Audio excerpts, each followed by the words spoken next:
चौमुख जी अपने बैलों पे सवार होकर निकल पड़े द्वारिका के लिए, लेकिन मार्ग के मध्य जंगल में उनका एक बैल मर गया।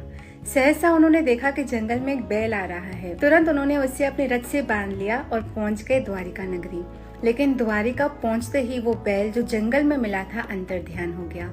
ये समझ गए कि वो बैल साक्षात ठाकुर जी स्वयं थे। वो द्वारिका में मंदिर के भीतर गए और खूब रुदन करने लगे। दर्शन करके घर भी वापस आ गए, लेकिन आत्मज्ञानी से इनका मन कई दिन चिंतित रहा। कैसी चिंता? चिंता ये कि मेरे वजह से ठाकुर जी को बैल का रूप धारण करना पड़ा और मेरे रथ को खींचना पड़ा, उन्हें इतना कष्ट उठाना पड़ा।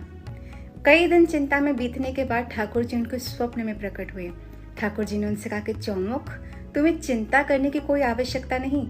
मैंने अपनी इच्छा से ये कार्य किया और मैं अति प्रसन्न भी हुआ। अगर मैं भक्त के कार्य न करूं तो मेरा भजन ही भक्त क्यों करेंगे? मुझे भक्तवत्सल कौन कहेगा? इसलिए चौमुख, तुम चिंता मत करो और आत्मज्ञानी से खुद को मुक्त करो।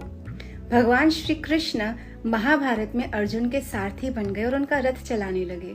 यहाँ पर हम देखते हैं कि ठाकुर जी ने बैल का रूप धारण कर लिया। ठाकुर जी किसी भी प्रकार के प्रतिष्ठा से बंधे हुए नहीं है।